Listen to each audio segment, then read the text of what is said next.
মানুহক সুধিলে ব্ৰিজৰ কামৰ অগ্ৰগতি সম্পৰ্কে কোনেও সঠিক তথ্য দিব নোৱাৰে। সেইকাৰণে ধুবুৰী-ফুলবাৰী ব্ৰিজৰ নিৰ্মাণ কাৰ্য চাবলৈ বহুদিনৰ পৰাই মনত বৰ হেঁপাহ আছিল। সেইকাৰণে আমিও চাবলৈ গ'লোঁ। চাবলৈ গৈ বৰ ভাল লাগিল। দিন ৰাতি 24 ঘণ্টাই কাম চলি আছে। কামৰ স্পীড চাই এনে লাগে যেন নিৰ্ধাৰিত সময়ত 2026-2027 ভিতৰতে ব্ৰিজখনৰ নিৰ্মাণ কাৰ্য সম্পূৰ্ণ হৈ উঠিব। আপোনালোকে ভিডিঅ'টো ভালদৰে চালে বুজিব যে কিমান দ্ৰুতগতিত কাম চলি আছে। এই ব্ৰিজখন সম্পৰ্কে কিছুমান তথ্য দাঙি ধৰিবলৈ মই প্ৰয়াস কৰিছোঁ। আপোনালোকে মোৰ লগত থাকক। ধুবুৰী-ফুলবাৰী ব্ৰিজখন ব্ৰহ্মপুত্ৰ নদীৰ ওপৰত 6 নং ব্ৰিজ। ইয়াৰ দৈৰ্ঘ্য 19 কিলোমিটাৰ। ব্ৰিজখনে অসমৰ ধুবুৰী আৰু মেঘালয়ৰ ফুলবাৰী সংযোগ কৰি তৈয়াৰ কৰা এখন ব্ৰিজ। এইখন ভাৰতৰ লগতে এছিয়াৰ ভিতৰত দীৰ্ঘতম ব্ৰিজ। এই ব্ৰিজখনৰ লগত সংযুক্ত থকা ৰাষ্ট্ৰীয় ঘাইপথ অৰ্থাৎ নেশ্যনেল হাইৱে 127B, যিখন শ্ৰীৰামপুৰৰ পৰা বালাজান হৈ ধুবুৰীৰ আদাবাৰীৰ মাজেৰে গৈ পেলাই ব্ৰিজখনক সংযোগ কৰিছে। This is being funded by Japan International Cooperation Agency, shortly JICA, and it would be executed by NHIDCL, National Highways and Infrastructure Development Corporation Limited. এইখন এখন 4-লেন যুক্ত ব্ৰিজ। এই ব্ৰিজখনে অসম আৰু মেঘালয়ৰ মাজৰ দূৰত্ব প্ৰায় 250 কিলোমিটাৰ হ্ৰাস কৰিব। ব্ৰিজখনৰ জৰিয়তে নৈপৰীয়া ৰাইজ বা চৰ অঞ্চলৰ ৰাইজৰ কি উপকাৰ হ'ব পাৰে তাৰ এক চমু আভাস দিবলৈ মই প্ৰয়াস কৰিছোঁ। আপোনালোকে মোৰ লগত সহযোগিতা কৰক আৰু ভিডিঅ'টো চাই থাকক। এই ব্ৰিজখন নিৰ্মাণ হোৱাৰ লগে লগে চৰ অঞ্চলৰ অৰ্থাৎ নৈপৰীয়া ৰাইজৰ যোগাযোগ ব্যৱস্থা সুচল হ'ব, এমপ্লয়মেণ্ট জেনেৰেট হ'ব, অৰ্থাৎ নিবনুৱা সমস্যা অলপ হ'লেও হ্ৰাস পাব, আৰ্থসামাজিক দিশত উন্নতি হ'ব, শিক্ষাৰ ক্ষেত্ৰত উন্নতি হ'ব, স্বাস্থ্যৰ উন্নতি হ'ব ইত্যাদি। মই কৰ্মসূত্ৰে পৰাভিটাত থকাৰ কাৰণে মই চৰ অঞ্চলৰ ৰাইজে যাতায়াতৰ ক্ষেত্ৰত, শিক্ষাৰ ক্ষেত্ৰত, স্বাস্থ্যৰ ক্ষেত্ৰত, আৰ্থসামাজিক ক্ষেত্ৰত কষ্ট সম্পৰ্কে অৱগত। আশা কৰোঁ এই ব্ৰিজখনে এই অঞ্চলৰ ৰাইজৰ কষ্ট কিছু পৰিমাণে হ'লেও হ্ৰাস কৰিব পাৰিব। ব্ৰিজখনৰ নিৰ্মাণ কাৰ্য চলাই আছে ভাৰতৰ বৃহত্তম নিৰ্মাণ company L&T, Larsen and turbo. এই কোম্পানীটোৰ ডাঙৰ ডাঙৰ যন্ত্ৰপাতিৰে যি দ্ৰুতগতিত কাম চলি আছে, এই দৃশ্য চাই বৰ ভাল লাগে। আপুনিও আহক এবাৰ নিৰ্মাণ কাৰ্য চাবলৈ। ব্ৰহ্মপুত্ৰ নদীৰ ওপৰত থকা অসমৰ বাকী 5খন দলং সম্পৰ্কে মই অকণমান তথ্য দিব বিচাৰিছোঁ। আপোনালোকে ধৈৰ্য সহকাৰে শুনক। 1 নম্বৰ শৰাইঘাট দলং, যাৰ দৈৰ্ঘ্য 1.492 কিলোমিটাৰ। 2 নম্বৰ নৰনাৰায়ণ সেতু, যাৰ দৈৰ্ঘ্য 2.284 কিলোমিটাৰ। 3 নম্বৰ কলীয়া ভমৰা সেতু, যাৰ দৈৰ্ঘ্য 3.15 কিলোমিটাৰ। 4 নম্বৰ বগীবিল দলং, যাৰ দৈৰ্ঘ্য 4.94 কিলোমিটাৰ। আৰু 5 নম্বৰ ধলা-শদিয়া দলং, যাৰ দৈৰ্ঘ্য 9.15 কিলোমিটাৰ।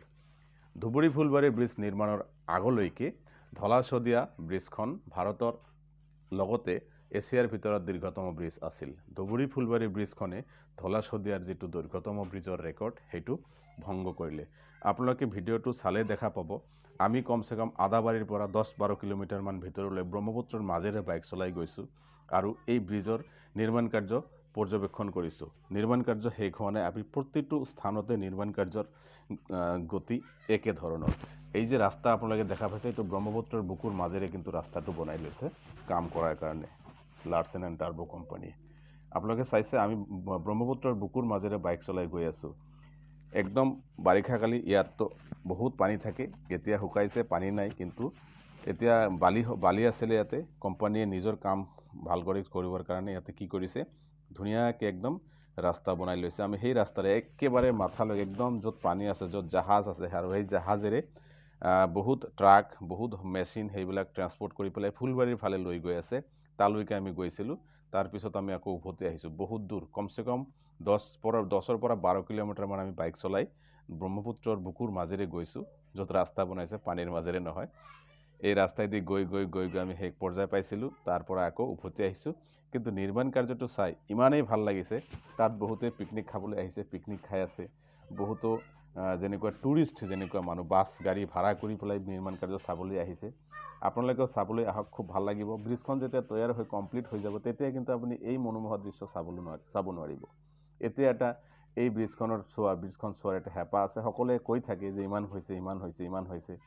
আমি আদাবাৰীৰ ফালৰ পৰা 79 অৰ্থাৎ 79টা পিলাৰৰ কাম মোটামুটি 20% কমপ্লিট হৈছে বুলি আমাক তাৰ সিকিউৰিটি গাৰ্ডে জনাইছে। তাত আমি কিছু মানুহৰ লগত কথা পাতিছিলোঁ, কিছু মানে যিবিলাক মানে মজদুৰ আছে, সিকিউৰিটি গাৰ্ড আছে, ডাঙৰ অফিচাৰটো তাত নাই, এইবিলাক সময়ে সময়ে নিৰীক্ষণ কৰিবলৈ আহে। আমি কথা পতা মতে 79th পিলাৰ, 79th অৰ্থাৎ 79 নং পিলাৰটোলৈকে আমি গৈছিলোঁ ধুবুৰীৰ ফালৰ পৰা একেবাৰে ফুলবাৰীৰ ফাললৈকে নদীৰ ইপাৰে। কিন্তু তাত নদী আছে, নদীটোত কি কৰিছে জাহাজেৰে বিভিন্ন ধৰণৰ মানে যিবিলাক যন্ত্ৰপাতি আছে, ট্ৰাক আছে, ডাম্পাৰ আছে, সেইবিলাক সময়ে সময়ে পাৰ কৰি থাকে। আৰু সেইফালৰ পৰা ফুলবাৰীৰ ফালৰ পৰাও একে গতিত, একে দ্ৰুত গতিত কাম চলি আছে।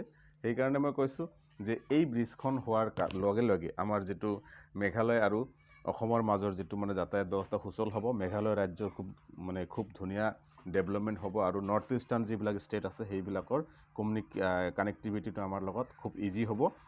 লগতে এইখন ব্ৰিজ হ'লে আমাৰ বাংলাদেশৰ লগত ইণ্টাৰনেশ্যনেল ট্ৰেডৰ ক্ষেত্ৰতো কিন্তু সহযোগিতা হ'ব বুলি বিজ্ঞজনে কৈছে।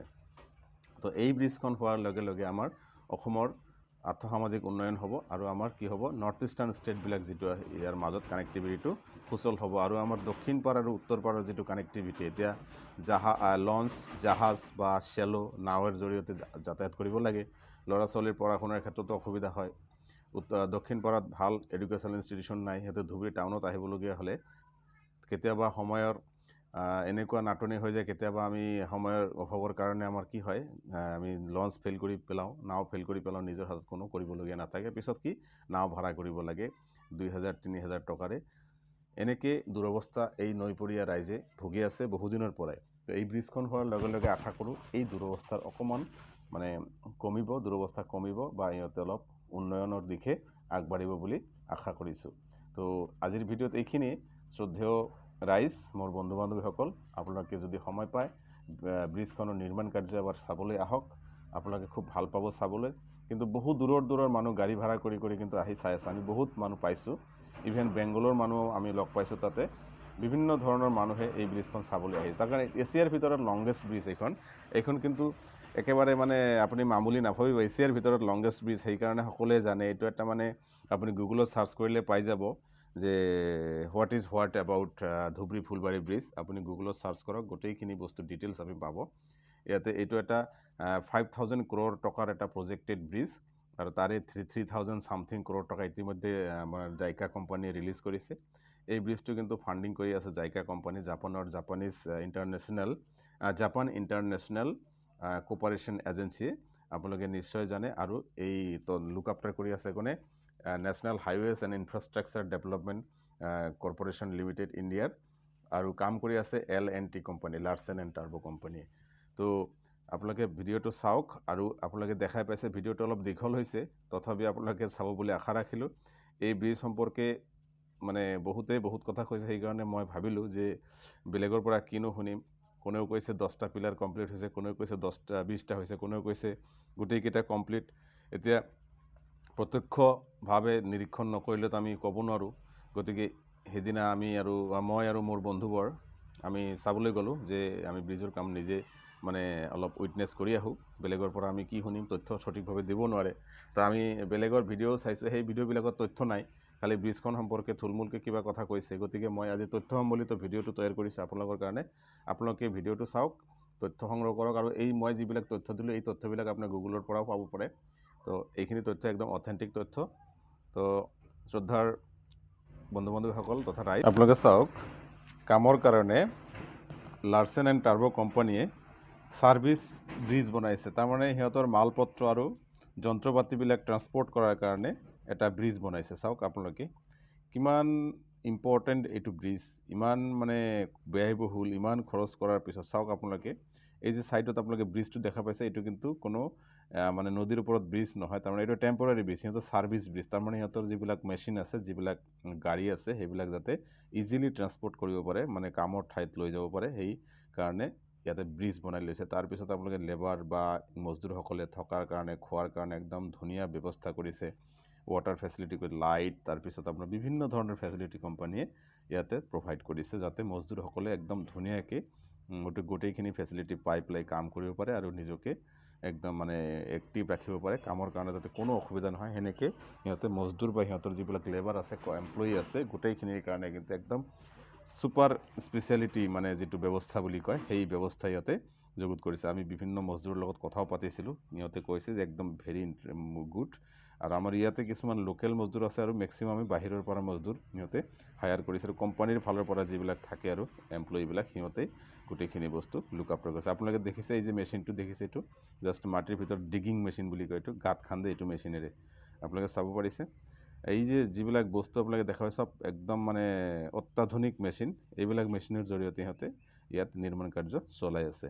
তো দেখিলে খুব ভাল লাগে। আপোনালোকে সময়টো কেনেকৈ গুচি যায় ধৰিবই মানে আপুনি নোৱাৰিব। আমি গৈ পেলাই বহুত বঢ়িয়া লাগিছে, কিন্তু তাতে যিটো অৱস্থা, এইটো নদীৰ বুকুত আমি ইমান সময় বাইক চলালোঁ, মানে এনেকুৱা লাগিছে যে আমি নদীত নাই, আমি ক'ৰবাত মানে চহৰত মানে নিৰ্মাণ কাৰ্য আণ্ডাৰ কনষ্ট্ৰাকশ্যন এটা চিটি হৈ আছে আৰু এনেকুৱা ধৰণৰ আণ্ডাৰ কনষ্ট্ৰাকশ্যন চিটিৰ নিচিনা আপুনি মানে পাব তাত গ'লে। একদম চাৰিওফালে মানুহ, দোকান পোহাৰ, পিকনিক পাৰ্টি আহিছে, একদম টুৰিষ্ট প্লেচৰ নিচিনা হৈ গৈছে জেগাটো। আপোনালোকে যাব পাৰে, ধুনীয়াকৈ গৈ অকণমান এনজয় কৰি আহিব পাৰে, নিজৰ ফেমিলি মেম্বাৰ লৈ যাব পাৰে, ষ্টাফ লৈ যাব পাৰে, পিকনিক টিম বনাই পেলাই যাব পাৰে। যাওক, আপোনালোকে এনজয় কৰক। আপোনালোকে চাওক, মোৰ ভিডিঅ'টো আপোনালোকে চাই পেলাই যিখিনি বুজিছে আপুনি প্ৰত্যক্ষভাৱে চালে আৰু বেছি ভাল লাগিব।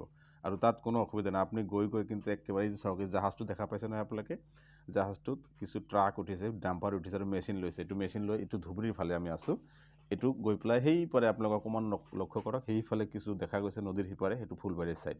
ফুলবাৰীৰ ছাইডতো কিন্তু সেনেকৈ একদম পূৰ্ণগতিত কামটো চলি আছে। তো ধন্যবাদ বন্ধুসকল।